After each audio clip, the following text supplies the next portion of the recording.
Muy bien. Buenos días a nuestros estudiantes de materiales de construcción. Vamos a intentar hacer un video de aporte a este curso.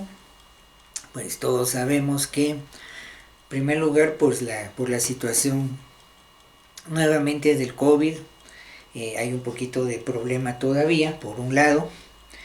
Por otra situación, pues es de todo sabido la situación de nuestra universidad. Eso es importante. Entonces, para tener un poco de referencia, un poco de material que revisar, que pensar, pues estamos haciendo este video de apoyo y de aporte. Bueno, si hablamos de los materiales de construcción, como dice el título, intentando hacer algunas notitas y apuntes, para la clase, ¿qué podemos hablar de los materiales de construcción? Miren, aquí hay algunas cosas importantes. Aunque es un tema de ingeniería civil, ¿sí? Pensamos que puede ser netamente técnico, algo netamente técnico, es cierto. Hay que hacer cálculos, hay que hacer números, hay que hacer estimaciones. Además de eso, pues necesito trabajar con normativas de construcción. Se necesita ver ese estándar, esos requisitos, qué cosas hay que cumplir para poder hacer ello, ¿sí? El problema que nos puede dar eso, al ser tan técnicos, es el siguiente. Tenemos el problema que se nos olvida de ser a veces tan técnicos, y no quiere decir que eso sea malo. No, no es malo ser técnico, al contrario. Ingeniería civil pues tiene esa faceta, esa parte técnica, pero no lo es todo. ¿Qué es lo que pasa?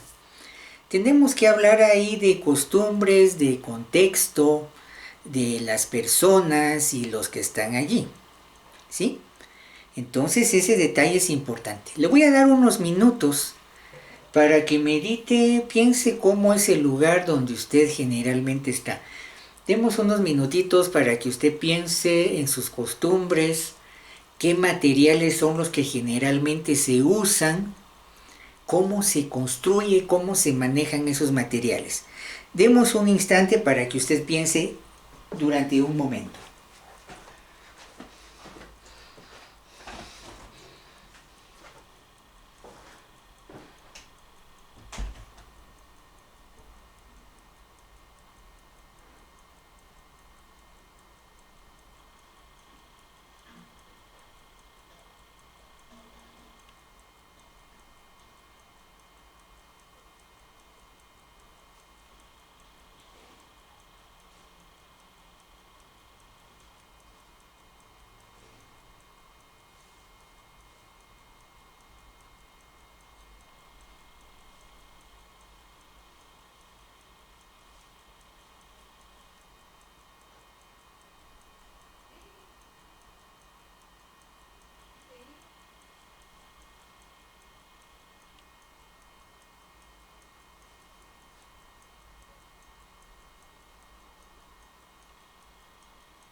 Muy bien, muchas gracias. Unos minutitos ahí. Espero que no se me haya dormido en este video, ¿sí? A veces el tiempo es apremiante, ¿sí? Bueno, es que ahí depende mucho del interés de cada quien. ¿En qué cosas pensar? Bueno, no sé si usted esté en un área urbana, en área no tan urbana, más rural, en el campo. Quiero que se enfoque por un momento, por ejemplo, en su vivienda, en su vecindario, ¿sí?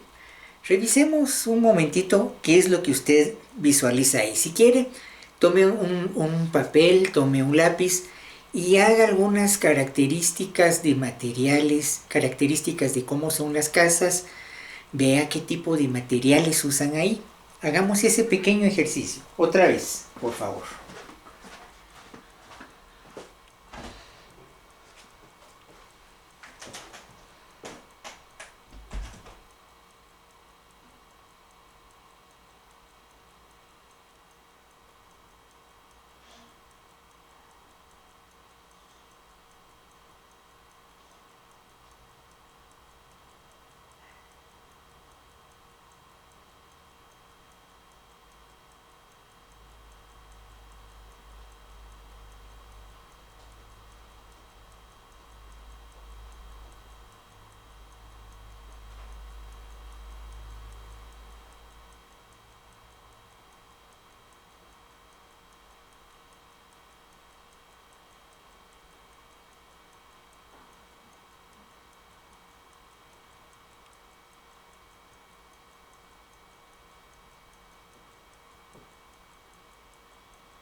Muy bien, muy bien, se está haciendo el ejercicio conmigo.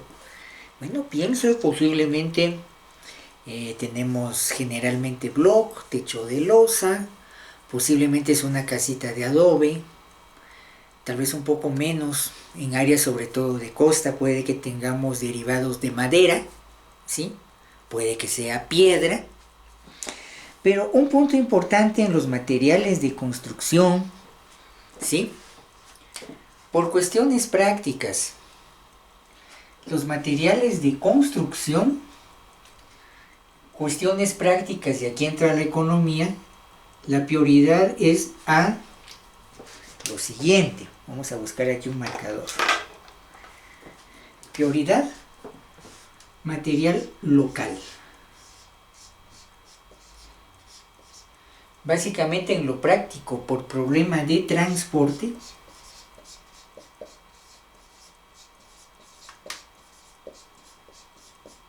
y esto, obviamente, la cuestión de economía. Mientras menos transporte, mejor, ¿verdad? Más barato, ¿sí? Ese material que tengo a mano. Entonces, los primeros materiales de construcción va a ser el material local, ¿sí? Por eso el ejercicio, si usted lo hizo en estos minutos que acaban de pasar, para que usted vea, digamos, usted revise, bueno, aquí tenemos block, aquí hay adobe, ¿sí? Hay piso de barro, piso de imitación granito, ese es material de construcción, puede que alguien tenga mármol, alguien más puede que sea piso de tablón de madera, un poco más fino, refinado, un piso de parqué, ¿sí? Podría ser eso. Como hablo de techo de losa, hablo de techo de lámina. Intentemos una cuestión más. Visualice su vecindario y haga más o menos una estimación de porcentaje de bloc, de adobe, de madera, de techo de losa, de techo de lámina. Y se va a dar cuenta que esos números le va a empezar a contar una historia. Hagamos ese ejercicio por un momento.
Muy bien. Si hizo brevemente este ejercicio, puede que alguien me diga, fíjese que vivo en un condominio y todas las casas son iguales. Bueno, tiene razón. En principio sí. Pero claro, dependiendo de los gustos de cada quien, pues resulta que el piso que ofrecía el contrato original de construcción de ese condominio no me gustó. Ya en casa ya lo cambiaron, o el azulejo pues no era de nuestro agrado, pues también ya se cambió, ¿sí? Ahí empieza, digamos, cuestión de gusto, de preferencias de color. Ahí entran, por ejemplo, a trabajar nuestros amigos de decoración de interiores, ¿sí? O un poco de arquitectura de interiores, si se quiere afinar un poco más eso, puede ser, ¿sí? Puede que alguien diga que no, yo vivo en otro tipo de vecindario y sí, digamos la mayoría de techos, digamos un 80% son losa, hay un 20% que es de lámina. ¿Por qué? Bueno, hasta cierto punto cuestión de gusto, y muy importante, la cuestión de economía, cuánto estoy dispuesto a invertir en ello, ¿sí? Entonces vean que los materiales de construcción, además de lo técnico, eso es importante ya, ahora sí, empujando un poquito más la clase, después de empezar con este tipo de preguntas, esta exposición, este discurso, y ponernos a pensar un poco en ello, ¿sí? ¿Qué es lo que pasa? Aquí muy importante la cuestión del ser humano y la sociedad. ¿Cómo somos como sociedad? ¿Cuáles son nuestras costumbres?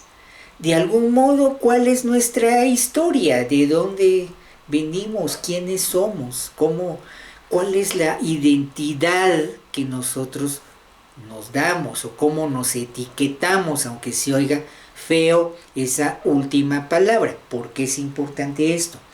Miren, en varios momentos de la historia, los materiales de construcción han servido incluso para dar un discurso político-económico. ¿Cómo así? Por ejemplo, la ciudad de Quetzaltenango, ¿sí? Esa parte del centro histórico, por ejemplo, ahí donde está el Parque Centroamérica, la municipalidad, ¿sí? El pasaje Enríquez y toda esa parte que se le llama un estilo neoclásico, o sea, un nuevo clásico, ¿sí? Vemos que ahí se respeta mucho desde el punto de vista de arquitectura el orden dórico, jónico, por ejemplo, de columnas, incluso el corintio, ¿sí? Vemos dórico, jónico y corintio en los capiteles y en las basas de las o bases de las columnas. Por ejemplo, si mal no estoy, Teatro Municipal es corintio, como que tuviera camino en medio y un par de colochitos ahí en la parte superior de la columna, como que fuera alguien parado, se hace camino en medio, yo no tengo mucho pelo, y un par de colochitos aquí, ¿sí? Un par de cuernos va a decir alguien, perdón. Bueno, por ejemplo, por ahí andamos con el jónico, ¿sí? Corintio pues es un poquito más adornado, como las columnas que uno ve, por ejemplo, en el Parque de Centroamérica, frente a lo que es hoy, o lo que fue el Banco de Occidente, hoy es Banco Industrial, ¿sí? Así todas adornaditas, como que tiene hojitas y florecitas y todas esas cosas. El punto es, ¿y eso qué tiene que ver con el discurso político económico como aplicación de los materiales de construcción? Vean, que de una cuestión de ingeniería, arquitectura, me estoy yendo a una cuestión de economía política. ¿Qué tiene que ver eso? Y tiene que ver nuestra historia, nuestra identidad, si lo queremos ver así. Bueno, fíjense una cosa. Ese centro neoclásico, hablando de economía, ¿quién lo pagó? ¿De dónde salió ese dinero? ¿Por qué se construyó así? Bueno, entre las cosas que podemos hablar muy abiertamente y de forma muy general, esa es la idea, ¿sí? Se recuerdan que eso en su momento tiene su auge a finales, podríamos decir, del siglo XIX, ¿sí? Terminando los años de 1800. Espero que usted haya llevado bien sus cursos de social humanística 1 y 2 con historia de Guatemala, por ejemplo. Eso es importante para comprender muchas de las cosas que hacemos aquí en Guatemala, por qué somos como somos, ¿sí? Esa situación desde un punto de vista social es importantísima. Y la ingeniería no escapa de eso. ¿Por qué? Miren, parece que es una carrera técnica, sí lo es, pero no olvide esto, estamos trabajando con personas para personas. ¿Cómo así? Necesitamos de otras personas que nos apoyen en mano de obra para construir, hay que tratar con los que venden los materiales, ¿sí? Hay que tratar con el cliente o los clientes hacia quienes va el proyecto, ¿sí? Son personas como nosotros. Entonces es ese punto donde lo técnico se une con el hombre y sociedad, por poner una terminología ahí, ¿sí? Si usted como buen ingeniero civil en algún momento empieza como técnico, después usted ya es el que hace los negocios, ¿sí? Ya tiene gente que le hace planos, que le hace cálculos de todo tipo, que lo apoya en supervisión, y es usted el que va regenteando, manejando una empresa de construcción. Usted empieza a tener mucho roce social, se vuelve experto en hacer negocios. Bueno, ¿y eso qué tiene que ver? Por esa razón hay un porcentaje de gente que se ha dedicado a ingeniería civil, no se asuste, que después termina, por ejemplo, de líder político o de líder religioso. Por ejemplo, pastor. ¿Qué tiene que ver eso? Lo que pasa es que ya tiene tanta habilidad de comunicación social que pasar a ese otro tipo de actividad pues no le resulta tan complicado, ¿sí? Por lógica, no sé si se ha puesto a pensar en eso. Si usted está estudiando esta carrera y usted es una persona de pocas palabras, es muy bueno para hacer cálculos y todo, qué bueno. Pero valdría la pena pensar en una subcapacitación, un subcurso de relaciones humanas para comunicarse con los demás. En ingeniería civil implica mucha comunicación cuando yo voy a hacer contratos, cuando yo voy a hacer negocios, ¿sí? Eso es importante. Y entre lo que tengo que hacer negocio, los materiales de construcción. Tengo que tratar con el distribuidor, con el vendedor, con el intermediario. Es una cuestión de que yo tengo que tener un montón de cosas en la cabeza a la hora que estoy gestionando ese tipo de actividad. Regresando al centro histórico, ¿Qué pasó con ese centro histórico? ¿Por qué decimos que tiene una dimensión político-económica? Vieran que eso, quien lo pagó, de dónde salió el dinero, fue con el cultivo del café. Nos está contando una historia cafetalera, el centro histórico de Quetzaltenango, ¿sí? Esos años dorados del café, hubo un montón de cuestiones ahí, los famosos censos enfiteuticos y la expropiación de tierras. Ahí tenemos a Justo Rufino Barrios, Miguel Granados García y toda esa gente, ¿sí? De precisamente San Marcos, del occidente del país. Bueno, hablamos ahí de la Revolución Liberal de 1871. Revolución Liberal, ¿libertad de qué? Pues básicamente de lo que quedaba de la influencia de la iglesia, entiendas, iglesia católica. Recuérdense que hay expropiación de muchas propiedades de iglesia católica, es expulsada, por ejemplo, de Guatemala la orden jesuita. Pensemos en Ciudad de Quetzaltenango, el predio y el edificio donde está el Instituto Nacional de Señoritas de Occidente, el INSO, y el Instituto Nacional para Varones, INVO, que acaba de celebrar sus 150 años, finales del siglo XIX, lo que estamos platicando en esta clase, ¿sí? Antes de eso, pertenecían a órdenes religiosas a las cuales le fue expropiado, quitado esa propiedad, valga la redundancia, para una escuela laica, ¿sí? Pero económicamente lo que viene sosteniendo eso es el cultivo del café, es lo que paga esos excedentes del café, esa tendencia de construir neoclásico, ¿sí? Bueno, tenemos ahí ahora hay una fuente de trabajo para el gremio de arquitectos con la cuestión ahí de lo que es la conservación del centro histórico y esas cosas, con toda la situación legal que eso implica, por supuesto. No estamos diciendo ni malo ni bueno. Sin embargo, digamos, nos está contando una historia de cultivo cafetalero.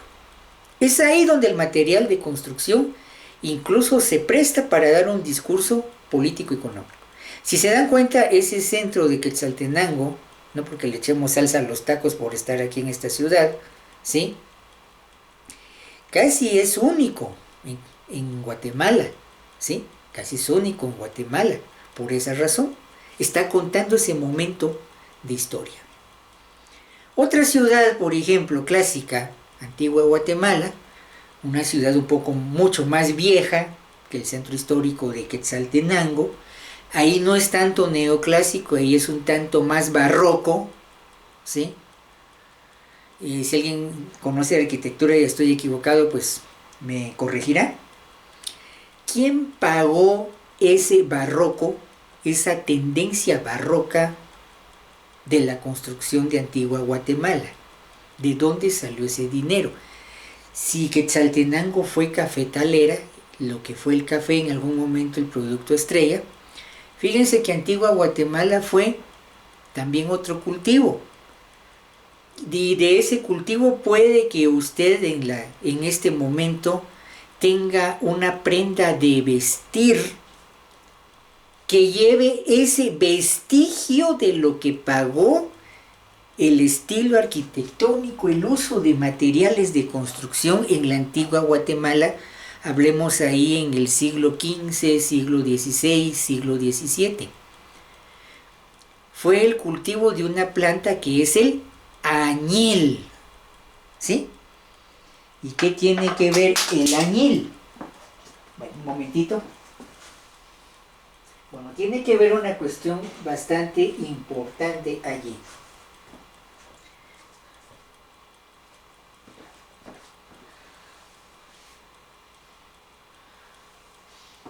Muy bien, si hablamos del añil,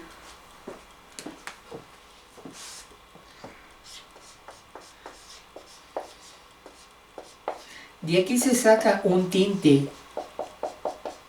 azul como este marcador. un tinte clásico, por ejemplo, para el clásico pantalón de lona azul. Por eso decía, puede que alguien en este momento todavía lleve en su ropa un vestigio de lo que fue el añil, que no es más que ese tinte azul, ¿sí? Y eso lo tiene posiblemente en su ropa el día de hoy. Muy bien, ya dijimos entonces que el añil, pues es exceso de económico, es exceso de riqueza económica, ¿sí? Lo que paga, lo que da el incentivo para la construcción de la antigua Guatemala. Y fíjense una cosa, hay una teoría que gracias a este tinte añil, Centroamérica se dividió, ¿sí? Ya no se dio la gran patria centroamericana que era el ideal o uno de los ideales de Justo Rufino Barrios, ya que estábamos hablando del café en Quetzaltenango y la revolución liberal. ¿Por qué? Bueno, el añil es una planta, como hablar de una planta de tabaco, tal vez alguien que sea de la costa conozca eso. Es una hoja bastante grande. Pensemos aquí en Tierra Fría más o menos como una hoja grande de un árbol de higuera, como una higuera, por ejemplo. Tal vez no es muy bueno el ejemplo, pero pensemos en una hoja grande. Esa hoja hay que secarla, ¿sí? Y después se coloca en ollas, tinajas de barro, era en esa época, se remoja en agua, se machaca, y esa hoja va soltando un tinte de color azul. El añil viene de ahí. Bueno, después, ¿qué había que hacer con eso? Había que hacer un proceso ahí, por eso es importante las clases de química. Había que hacer un proceso de evaporación para sacar el agua y que quedara únicamente el tinte en polvo, ¿sí? Usted ya tiene una solución que salió de esas hojas en esas ollas, ¿sí? Esas hojas ya desprendieron ese tinte, pero está disuelto en agua. Bueno, hay que hervir esa agua, que se retire como vapor, hay que quitar esa agua como vapor y que nos quede únicamente el tinte, y eso es el añil. Después otra vez se disuelve en agua y con eso ya le puedo dar color azul a mi ropa. Eso era el añil. Por ejemplo, hay un personaje aquí en Guatemala, tal vez alguien de ustedes lo ha oído mencionar, no se menciona mucho, que es un personaje muy curioso, interesante. Hay una escuela de niñas, una escuela pública cerca del estadio Mario Camposeco, que lleva el nombre de ese personaje. Es Antonio José de Irrizarry. ¿Sí? Antonio José de Irrizarry. Bueno, fíjense que ese era un personaje que se metió al negocio del añil, y entre las crónicas de este personaje es interesantísimo saber que en algún momento él hace un viaje de Antigua Guatemala a Ciudad de México. Pero claro, el problema de irse por tierra, caminos muy malos, si es que había, a lomo de caballo, de mula, cargar las cosas de una gran caravana, con riesgo de asalto, con riesgo de lluvia, con riesgo de un montón de cosas, y lo más importante, cuánto avanzo, el tiempo.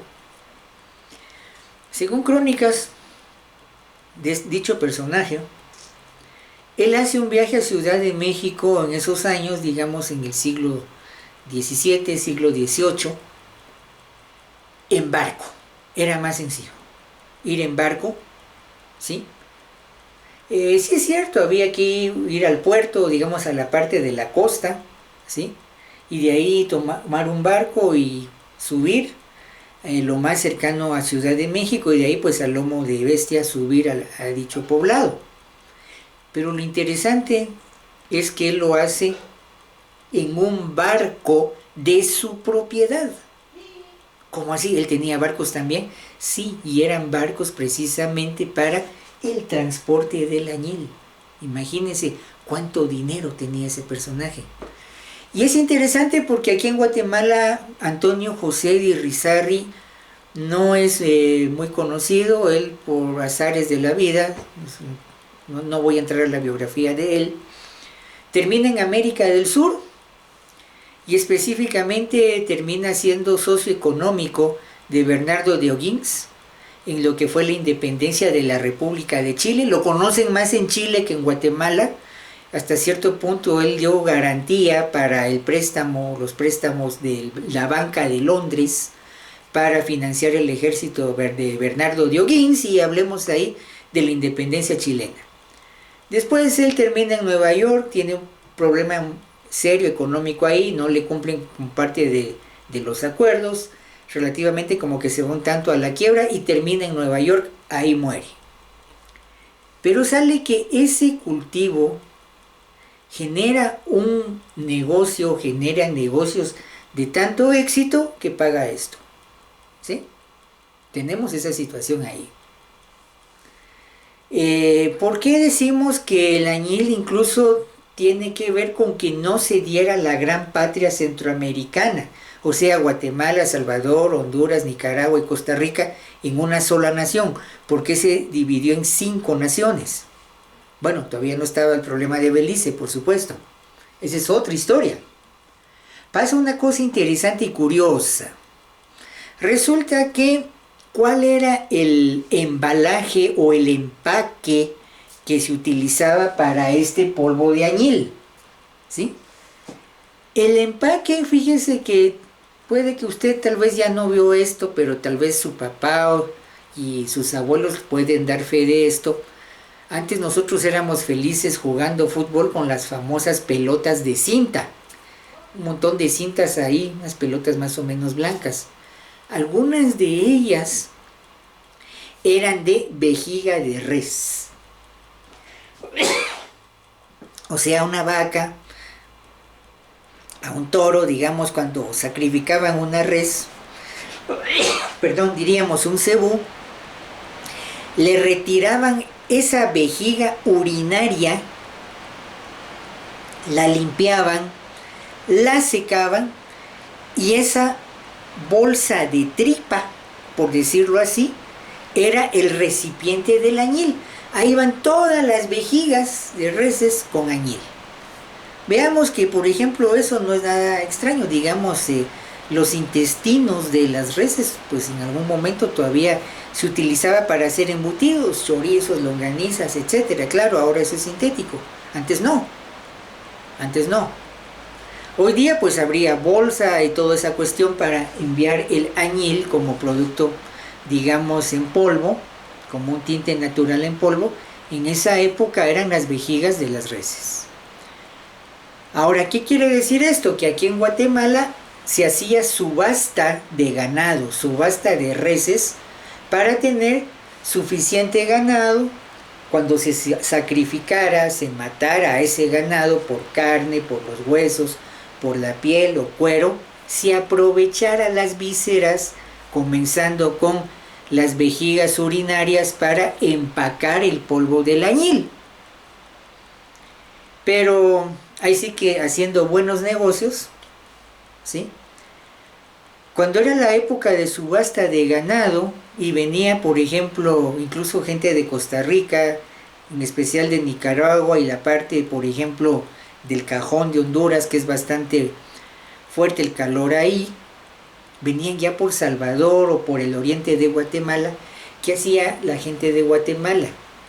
Quemaban los pastizales para que el ganado llegara lo más flaco posible, en las peores condiciones, y pagar lo menos posible.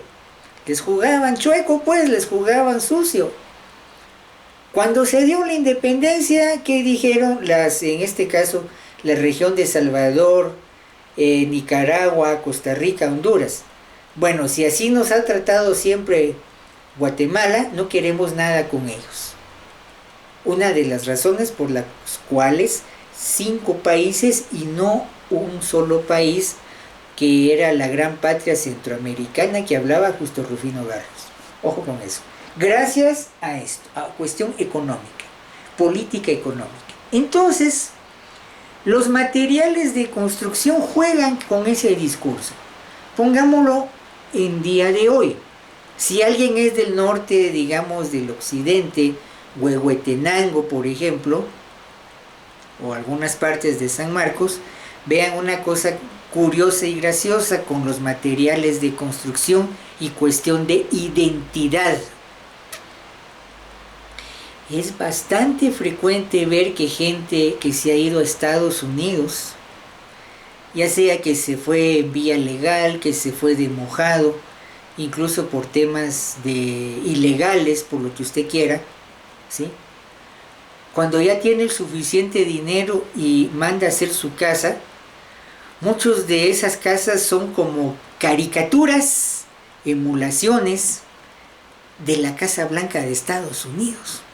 Usted ve ahí el cajoncito y digamos la vidrierita en el centro y como que fuera un chiste, una caricatura, perdón, si me traigo a alguien de frente, como que está imitando la Casa Blanca, la Casa Presidencial de Estados Unidos. ¿Qué está diciendo como discurso a nivel de material de construcción? Ya me fui a Estados Unidos, ¿sí?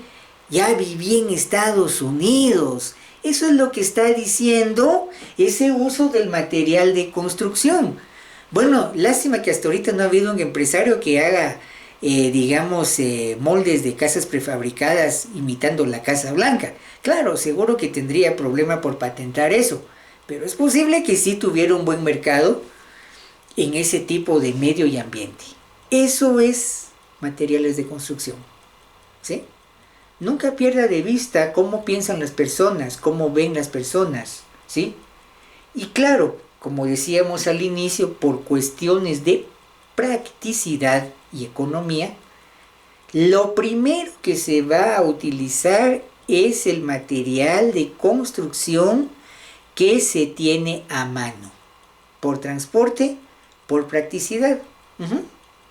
Vemos, por ejemplo, que en su momento tierra agrícola, aquí en el caso del occidente, agricultura, tierra agrícola, tierra negra, eso hay que hablarlo un poquito, por ejemplo, en mecánica de suelos, ha hecho que sea bastante, hasta cierto punto, accesible y se maneje mucho en el pensamiento de los habitantes de estas regiones de Guatemala el uso del adobe, ¿sí? Sencillo, hago mi marqueta y hago mis adobes y aquí y allá y ahí estamos y funciona bien, ¿sí? Ahora, ojo con algo. Vean cómo a veces lo técnico puede estar al servicio de ciertos intereses y ahí hablamos, por ejemplo, la cooptación o el secuestro de algunos conceptos y de algunas ideas, no solo de personas. Perdón. ¿Qué tiene que ver con esto de la cooptación de ideas? Si hoy revisamos normativa de construcción guatemalteca, se nos vende la idea, o se nos dice, miren, no construya con adobe, el adobe es malo, el adobe estructuralmente no sirve, el adobe se raja, las casas se caen, no aguanta los terremotos, no soporta los temblores, y todo un vilipendio y hablar mal del adobe, ¿sí? Miren lo que pasó en el terremoto de 1976, ¿sí? Si alguien sabe de eso, pues en números redondos decían ahí 22,000 muertes por ese terremoto en esa época, por supuesto. No siempre eso es así. Un contraejemplo a esa postura. Contraejemplo, un ejemplo en contra de eso. Si hablamos de hacer falsacionismo al estilo de Karl Popper, de Carlos Popper.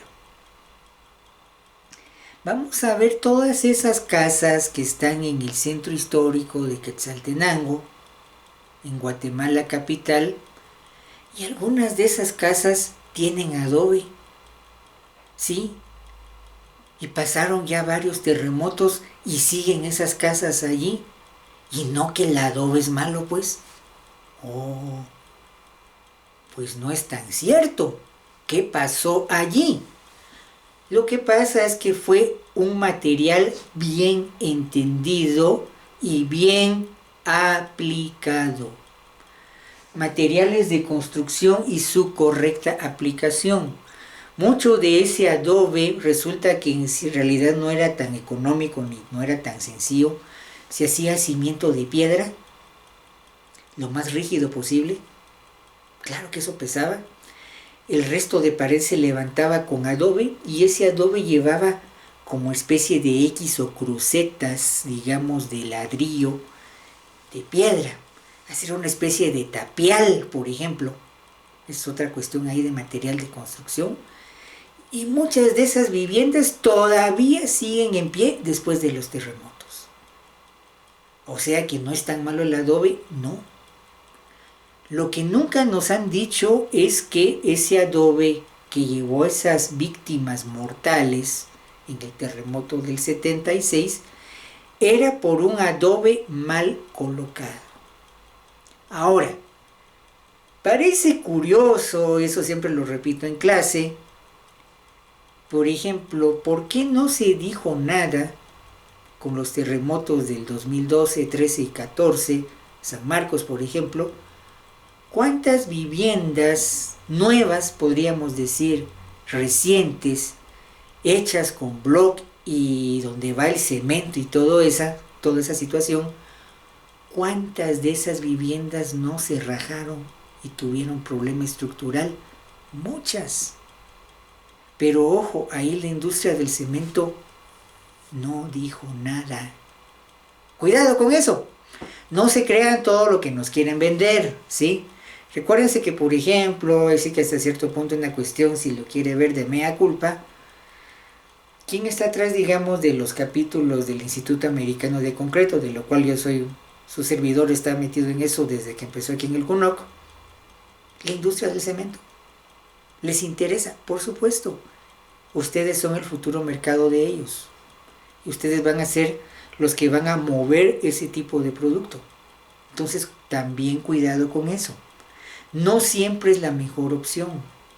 Miren, es penoso porque, digamos, si hablamos de material de construcción, todavía, y eso platicábamos con un compañero de trabajo de aquí del CUNOC, me sobran los dedos de la mano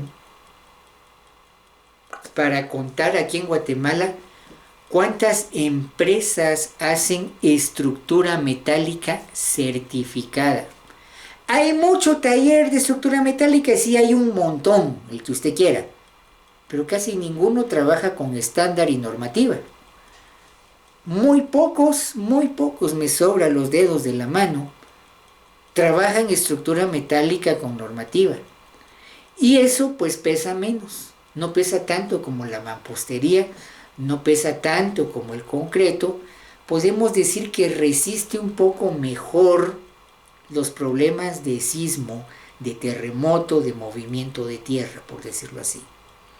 Entonces, cuidado con eso, porque también ahí no solo podemos hablar de la cuestión de lo político, económico, sino también de los intereses, por ejemplo, de las industrias, digamos, de materiales de construcción, por ejemplo, en cuestión de querer, digamos, vender su producto. ¿Es malo eso? No estoy diciendo que sea malo, no es malo.